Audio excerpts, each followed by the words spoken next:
नहीं पाते, लेकिन भगवान गोविंद ही, भगवान कभी गर्भ में नहीं जाते हैं, लेकिन भक्तों के लिए, भक्तों की आराधना को रखने के लिए, जो भगवान पुकारते हैं श्रद्धा के साथ, उनका विश्वास को बरकरार रखने के लिए भगवान एक उंगली के बराबर रूप धारण किया और उत्तरा के गर्भ में चले गए और ब्रह्मास्त्र से बचा लिया। इसीलिए विश्वासम फलमदायक, आपके जीवन में विश्वास होना चाहिए भगवान के प्रति, लेकिन विश्वासी तो नहीं होता है। क्या सही कह रहा हूं? अब भ्रम में पड़ जाते हैं। एक पर मन टिका होना चाहिए। अगर मन्नत मांगना है तो भागवत के चरण शरण में रहकर ही।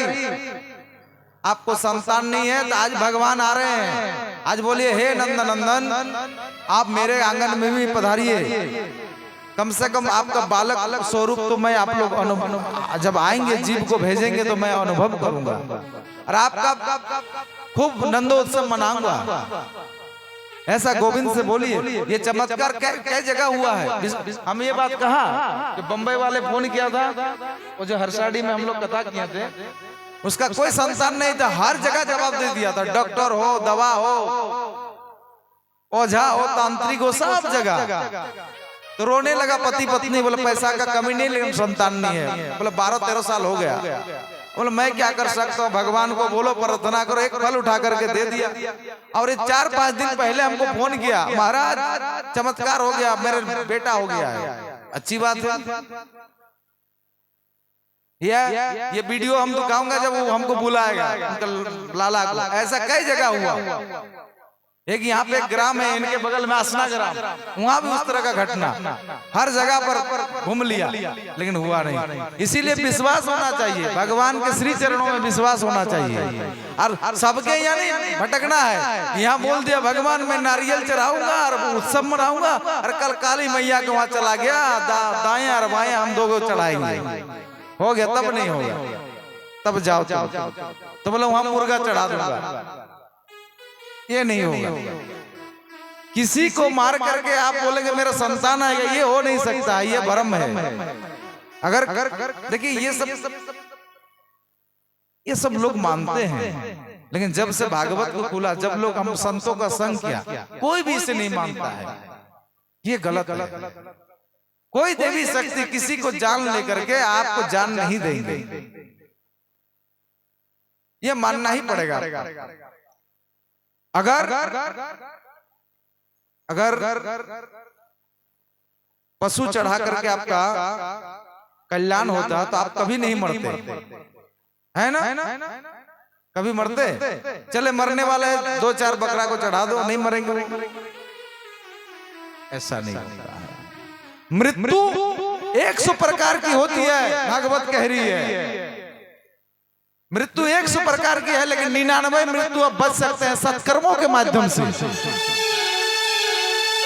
सत्कर्मों के माध्यम से 99 मृत्यु को टाल सकते हैं।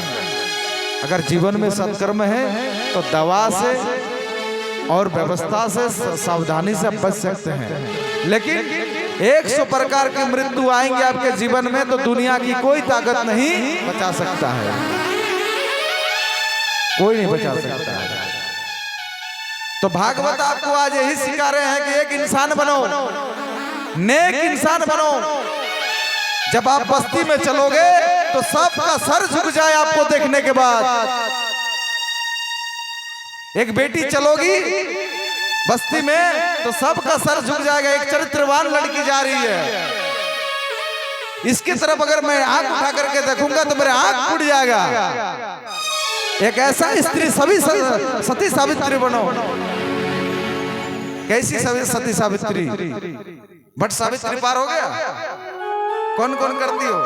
बहुत लोग करती है। पार हो गया? नहीं हुआ है। तो सावित्री का इतना शक्ति था कि अपना पति को यमराज के मुखों से वापस ले आया था। तो आजकल की पत्नी केवल श्रृंगार करने से सावित्री नहीं कहते आपको, कोई नहीं कहेंगे केवल श्रृंगार करने से। चरित्रों में सावित्री होनी चाहिए, मन से, कर्म से, वचन से। वचन से माने पर पुरुष से अशब्द, पर पुरुष से अशब्द भी हम बात ना करें। मन में मेरा कोई पुरुष ना रहे, नजरों में नहीं रहे। अगर हम देख रहे हैं तो पिता समान, चाचा समान, भैया समान, एक ही पति। और पति को आप हमेशा, पति को हमेशा परमेश्वर मानिए, चाहे जैसा है वो। और सबसे बड़ी आपको ये कृपा अगर मिलेगी तो अपना सास ससुर को, अपना माता, आपका तो माताओं का तो सास ससुर तो ही होती है, क्योंकि वो आप तो छोड़ के आ गई है। तो अपने सास ससुर को भी जिस प्रकार एक गुरु को मानते हैं उससे बढ़ के मानो, क्योंकि उन्हीं के माध्यम से तुम पति पाया। सही कह रहा हूं कि नहीं? आज आप अपने सास ससुर को सम्मान दोगी, मानोगी, तो कल तुम भी एक दिन सास बनोगी, फिर तुम्हारे घर बहू आएगी। आप जैसे करोगे वैसे आपको फल मिलेगा। आज हमारे वृंदावन में कितने हम लोग देखते हैं, बंगाल से महिलाएं जाती है, हम लोग रो लेते हैं, इतना गरीबी हाल है। बोला मेरा बेटा छोड़ दिया, घर से निकाल दिया है। राधा कुंड में भिक्षा मांगते हैं। परम पूज्य श्री अनुरुद्धाचार्य जी महाराज के पास कितने माताएं हैं, और ऐसे वृद्धाश्रम अनेक हैं, बहुत है। और हम लोग स्टेटस में लगा दिए, मेरी माँ प्यारी माँ। अरे प्यारी माँ कैसी प्यारी माँ? तुम माँ की बात मानती नहीं हो, माँ को जलाती हो, रुलाती हो। जितना करती हो उतना ही लगाया करो स्टेटस में, झूठों का मत लगाओ। बोलो राधे राधे। तो भैया रामायण हमें जीने सिखाता है, भागवत हमको मरने सिखाता है। यानी मृत्यु को, मृत्यु के नाम से हम लोग डरते हैं कि नहीं? तो मृत्यु से जो डरते हैं उसे अभय दान देते हैं। परीक्षित जी महाराज को ज्ञान प्राप्ति हो गया, आए हैं तो जाना पड़ेगा एक दिन, इसमें कोई संशय नहीं है। लेकिन मृत्यु को पवित्र कर लो, मंगलमय कर लो, हमारा दुर्गति ना हो। रोड में हम ना मरे, जल के ना मरे, जहर खा के ना मरे, कोई घटना में ना मरे, बस गोविंद के नाम गाते गाते मेरे प्राण तन से चला जाए। हे गोविंद ऐसे ही भाव रहे, हे गोविंद ऐसे ही भाव रहे मेरे जीवन में, मेरे मन में ये भाव रहे, ये होनी चाहिए। तो भागवत यही सिखाते हैं, ब्राह्मण क्षत्रिय वैश्य शूद्र ये भगवान का ही अंग है। इस भगवान कहते हैं हमारे इस संसार में कोई छोटा नहीं है। कंधे से ऊंची छाती नहीं होती, कंधे से ऊंची छाती नहीं होती, और धर्म से बढ़कर जाति नहीं होती। सही है ना? ये भाव होनी चाहिए। बोले राधे राधे। जैसा कर्म करोगे वैसा आपको फल मिलेगा। परीक्षित जी महाराज को श्रवण करा रहे हैं हमारे परम पूज्य श्री सुखदेव जी महाराज कि एक बार की बात है, दापर युग की बात है। सुंदर नगरी है मथुरापुरी। कौन सा पुरी? मथुरापुरी। वहां के राजा उग्रसेन महाराज,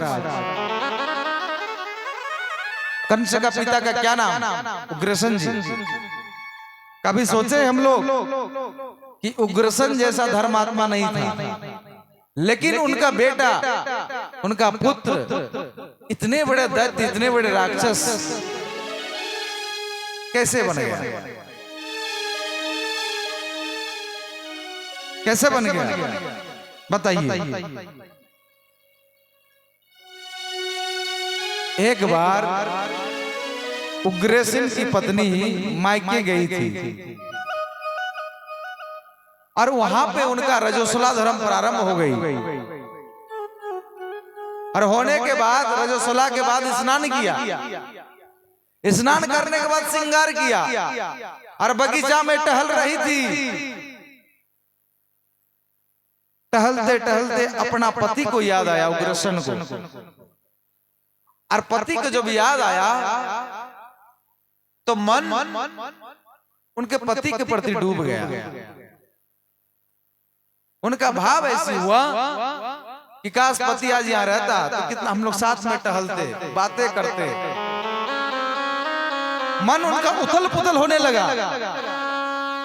उग्रसेन की पत्नी की उसी समय एक राक्षस आकाश मार्ग से जा रहे थे। जैसे ही सुंदर सोलो श्रृंगार करके वो गुजर वहां पर विचरण कर रही थी, दृष्टि पड़ा उस राक्षस की। जैसे ही दृष्टि राक्षस की पड़ा तो उनका मन में पाप जागृत हो गया, उनका मन में वासना जागृत हो गया।